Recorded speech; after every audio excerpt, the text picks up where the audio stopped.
Bueno, bueno, aquí estamos con un nuevo tema en el canal. Veréis, no sé si os habéis parado a pensar, pero en los países del primer mundo, los países llamados industrializados o del bienestar, estos se caracterizan por varias cosas, ¿no? Pero una de ellas es la abundancia. Todo esto, claro, en términos generales, ¿no? En todos los países nos vamos a encontrar también con gente que lo pasa mal, ¿no? Pero si nos ceñimos a Europa, a Estados Unidos, este tipo de países, pues evidentemente, podemos concluir de manera general que sí que existe una abundancia y la gente que está en una condición absolutamente precaria, con dificultades para cubrir sus necesidades básicas, es una minoría, no es una mayoría, ¿vale? Entonces, bien, todo el mundo tiene sus necesidades cubiertas porque o se lo gana individualmente o porque de algún modo ese estado del bienestar, ¿verdad?, se las cubre. Para afianzar esta idea, pues yo quiero que os paréis a pensar en la lista de los países que tienen las natalidades más bajas del mundo, ¿vale? Y os voy a decir cuáles son. Las tengo aquí en un listado para que no se me escapen. Seguramente, depende de la fuente, cambiarán un poco, pero más o menos andarán por ahí, ¿vale? Que son Corea del Sur, Taiwán, Singapur, Hong Kong, Macao, Italia, España, Japón, Polonia y Grecia. Repito, seguramente si os vais a cualquier otra fuente, pues a lo mejor aparece cualquier otro país o si se ha tomado en una fecha diferente, pero más o menos va a ir por ahí la cosa, ¿vale? Entonces, si analizamos el nivel de desarrollo de estos países, os daréis cuenta de que, por ejemplo, Corea tiene un altísimo nivel, sobre todo pues a nivel educativo, a nivel de tecnología. Lo mismo pasa con Taiwán, ¿verdad? Donde sabéis que pues son punteros en el desarrollo de microprocesadores. Singapur es uno de los países más ricos del mundo. El resto de los que aparecen, Italia, Japón, etcétera, son países de la Unión Europea, ¿verdad? Bien, estoy seguro que podemos concluir, con un consenso bastante amplio, que en estos países pues, se viven entornos de condiciones de bienestar, donde las preocupaciones por sobrevivir son bajas, por norma general. Pero ahora yo os pregunto, ¿qué pasaría si creáramos un escenario ideal donde literalmente no hubiera que pelear, ¿vale? Por esas necesidades básicas, es decir, no hubiera que pelear por comida, no hubiera que pelear por sanar cuando la salud te falla, ¿verdad? Pues veréis, esto ya se intentó y se hizo un experimento que se llamó Universo 25. Debo confesaros que es un experimento que a mí me apasiona especialmente. De todos los experimentos que se han hecho en psicología, pues Universo 25 es uno de los que más me interesa. En el análisis no voy a ver solo con vosotros las conclusiones del experimento, sino que vamos a intentar ver algún paralelismo con lo que son los roles tradicionales y las consecuencias que se producen del abandono de estos roles, ¿vale? Entonces, primero, ¿qué fue este experimento de Universo 25? Pues este experimento lo llevó a cabo un psicólogo que se llamó John Callum y lo realizó en el año 68. El periodo del experimento creo que tuvo una duración, si no recuerdo mal, de unos 4 años, ¿vale? Y se hizo en los Estados Unidos.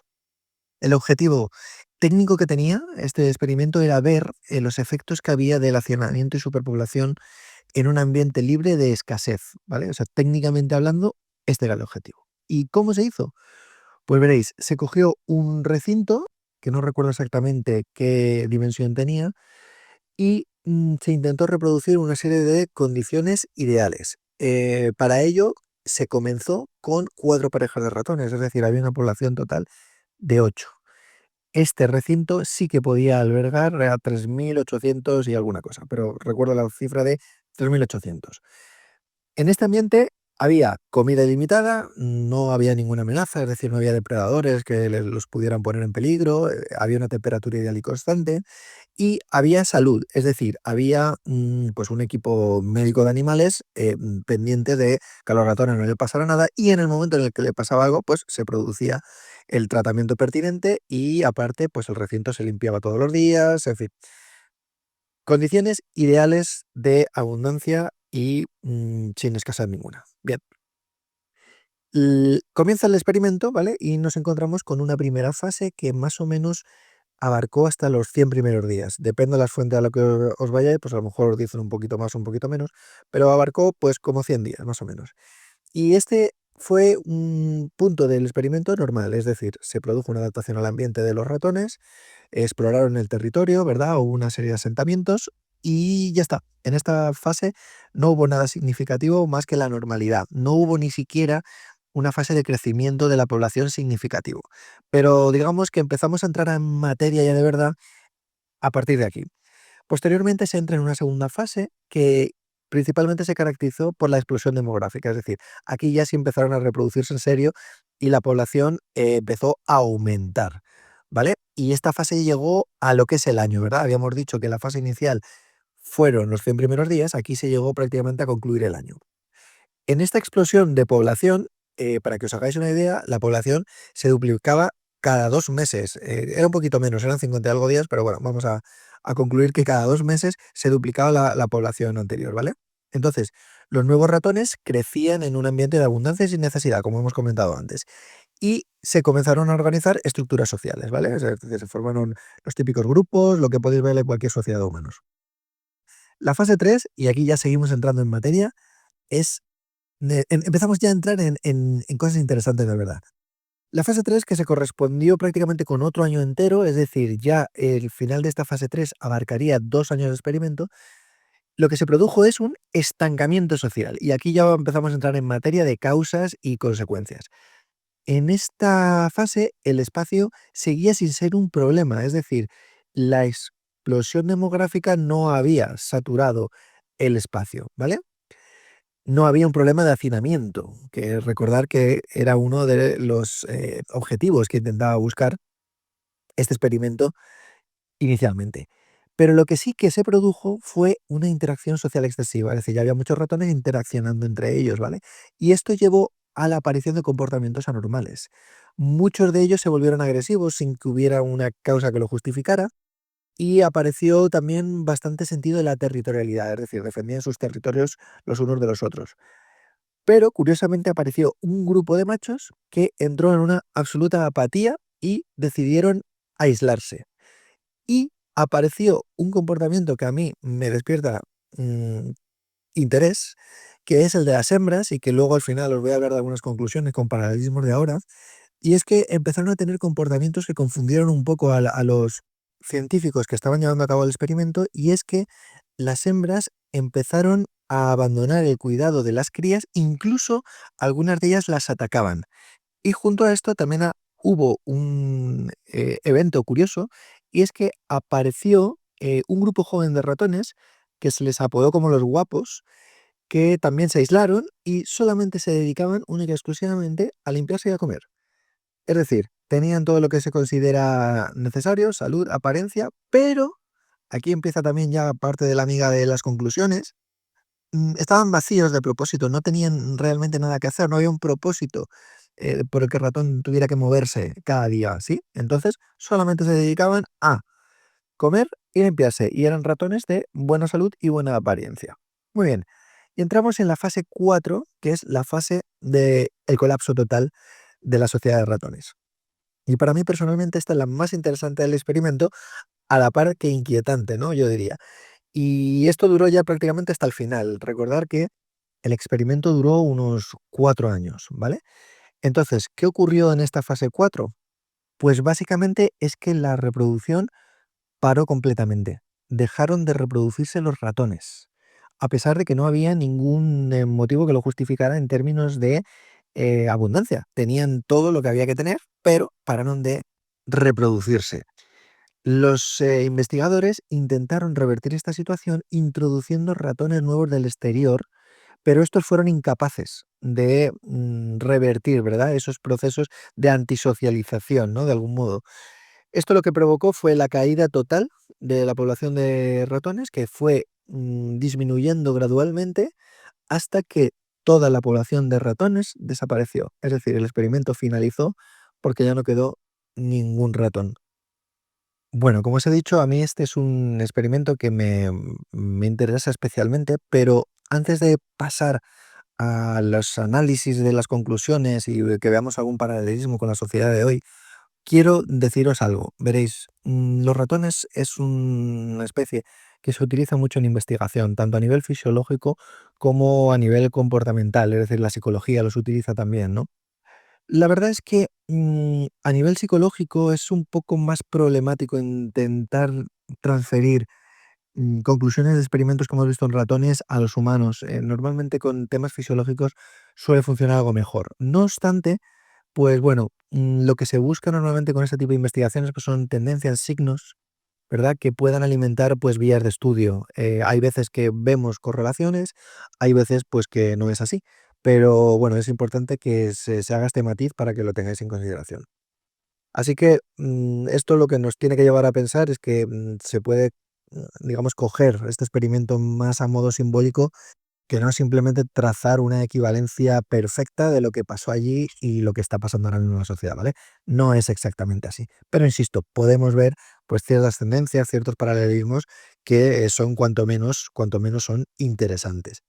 ¿Vale? Entonces, las conclusiones de este estudio, básicamente, lo que nos dicen es que el colapso que se produjo en esa sociedad no fue material, no fue biológico, no había escasez de nada, tenían todos los recursos, sino que fue un caos social, fue un declive absoluto a nivel social y psicológico. De algún modo, esto lo que deja patente es que una sociedad que no tiene propósito, que no tiene unos roles asignados, que no tiene una estructura de funcionamiento, entra en decadencia. Y de algún modo aquí podríamos ver pues ya un poco de paralelismo, ¿no? Todos estamos de acuerdo y lo veis constantemente, ¿no? Pues la gente hablando de la decadencia actual de la sociedad, etcétera. ¿Y qué está pasando en esta sociedad? Pues básicamente una alteración de roles, un desdibujamiento de las estructuras que habían funcionado hasta ahora, mucha gente con vacíos existenciales bastante grandes, con falta de propósitos, en la vida, que os anticipo ya, esto con la inclusión de la inteligencia artificial se va a multiplicar por 200, ¿vale? Pero bueno, vamos a seguir con lo nuestro. Entonces, pues básicamente esa fue como la conclusión general a la que llegó John Callon. Fue básicamente un colapso a nivel social, a nivel psicológico y no un colapso. Él también creo que lo llamó un colapso de cultura o algo así. Pero bueno, que el tema importante es que no se produjo como consecuencia de que no hubiera recursos, de que hubiera problemas a nivel material. No, fue todo, digamos, desde la perspectiva del individuo, ¿no? Del ser, en este caso, ¿no? Porque fue con ratones. Entonces, yo personalmente, esto es algo que está más ligado con los temas que solemos tratar, quiero detenerme en el cambio que tuvieron las hembras, ¿sí? Porque veo paralelismos con lo que está ocurriendo ahora y ahora lo vamos a ver. Yo siempre, y esto lo sabéis, los que me conocéis, he dejado muy claro de los análisis que yo hago en mis vídeos, de los aspectos sociales, más que una perspectiva biológica, fisiológica, yo me centro muchísimo más en el ambiente, en el entorno. Lo he explicado varias veces. No es que niegue, ¿verdad?, que la biología tiene un peso importante en los comportamientos, esto es obvio, pero considero que los entornos específicos pueden alterar estas biologías, del mismo modo que incluso las alteraciones genéticas, pues muchas veces surgen como consecuencia de organismos que se intentan adaptar a un entorno, ¿verdad? Entonces, pues bueno, yo siempre he hecho mucho hincapié y me centro mucho en los estímulos del entorno, ¿vale? Y os digo esto por el particular caso de las hembras, ¿no? Que de hecho, pues fue una de las respuestas más desconcertantes dentro del experimento para los investigadores, ¿no? Ya que se vio, por ejemplo, que el instinto de maternidad, algo que es meramente fisiológico, ¿no? El instinto de maternidad, pues quedó quebrado ante cierta condición social que en este caso, pues fue pues esa superpoblación y ese exceso de interacciones, ¿verdad? Es decir, este instinto biológico quedó roto por el entorno, ¿no? Tal cual yo defiendo, ¿no? Entonces, lo que se produjo concretamente con las hembras fue que durante el arco del primer año, las hembras sanas y fértiles mantuvieron sus roles y su estructura, cuidaban a sus crías con su normalidad. Recordar que en la primera fase del experimento, más o menos, esto fue lo que caracterizó la normalidad. Luego, con la explosión demográfica, el exceso de interacciones fue lo que provocó los siguientes resultados, ¿no? Las siguientes consecuencias, ¿no? Que fue el asedio de ciertos machos, estrés crónico en las hembras, alteraciones del sueño, irritabilidad, todos estos síntomas fueron detectados en las hembras después de esa fase de explosión demográfica, ¿vale? Como consecuencia de estos síntomas, aquí empiezan los comportamientos erráticos de las hembras, pues unas decidieron abandonar e irse a otros ambientes y algunas incluso lo hacían con crías recién nacidas. Y otras pues mostraron comportamientos agresivos incluso atacando a las propias hijas. O sea, daros cuenta, ¿no? Qué interesante, ¿verdad? De todo este cambio de comportamientos, ¿no? Y finalmente, que esto ocurrió en la fase final, lo que decidieron es dejar de procrear, o sea, se abandonó la reproducción totalmente y por eso desde ese punto la población de ratones fue bajando, ¿vale? Hasta que finalmente, pues, se extinguió, ¿no? Otro aspecto importante que tenéis que tener en cuenta es que las crías que salieron adelante de esta, digamos, lo que nosotros entenderíamos como familia desestructurada, fueron crías inadaptadas, tal cual lo veis hoy en la sociedad. Estamos de acuerdo en que la psicología, pues, ha llegado a la conclusión de que muchas de las personas que tienen problemas disfuncionales, y sobre todo en ellas lo vemos mucho también, es, pues, personas que vienen de familias desestructuradas, padres ausentes, etcétera, ¿no? Esto lo hemos visto, ¿no? Entonces, estas crías de ratón mostraban también comportamientos disfuncionales, sobre todo altas tendencias al aislamiento, al desinterés en procrear, ¿verdad? Lo cual contribuía a ese colapso irreversible que vino después. Entonces, veis los paralelismos, ¿verdad? Que hay ahora. ¿Qué tenemos ahora? Mujeres con roles totalmente alterados, totalmente adoptando roles que no son los suyos, masculinos, focalizadas totalmente en la carrera, incentivadas totalmente a que abandonen la maternidad, ¿no? Donde no solamente se les incentiva que la abandonen, sino que se les hace ver que es una carga para ellas, ¿no? Entonces, es por lo que están optando muchas de ellas, ¿no? O bien a posponerla hasta edades donde ya fisiológicamente no es posible, o abandonar la maternidad totalmente, ¿no? Esto lo que crea son estructuras familiares totalmente disfuncionales, como estamos viendo. No solamente se crea una disfuncionalidad porque la mujer abandona la crianza, sino porque además se están introduciendo eh, estructuras familiares que no tienen visos de poder sostener una estructura funcional. La estructura funcional, pues, es la que, biológicamente juntan a una mujer para tener una familia y educarla, ¿no? Ahora no, ahora, pues, tenemos desde poliamor, familias de no sé cuántas personas, 2 padres, 3 madres, una confusión total para los niños, educaciones, absolutamente liberalizadas, donde los comportamientos disfuncionales que señalo se normalizan, como si, no sé, por ejemplo, se me ocurren las hipersexualizaciones, ¿no?, que vemos hoy en día. De hecho, estáis viendo cómo propios hijos, muchas veces incluso menores de edad, ayudan a la madre, ¿no?, a grabar, vídeos de contenido, sexual, OF y cosas parecido, ¿no? Y eso se normaliza, ¿no?, cuando eso en el fondo es una disfuncionalidad absoluta, ¿no? Y todo esto junto es lo que provoca, entre otras cosas, tasas de natalidad increíblemente bajas, mínimos históricos, y estos mínimos históricos daros cuenta que solamente están atenuados a nivel mundial porque en otras partes del planeta tenemos tasas extraordinariamente altas por otra serie de motivos, ¿no? Como en muchos países, ¿no? Pues la familia que sea grande es importante porque ayuda con el trabajo, en fin, etcétera. Es como realmente algo instrumental, es como un medio de sustento, ¿no? Necesitan que las familias sean muchos para poder, intentar sobrevivir, ¿no? Y esto generalmente se da principalmente en África, ¿eh? Donde hay en algunos países que las mujeres tienen en media de 6 hijos o más, ¿no?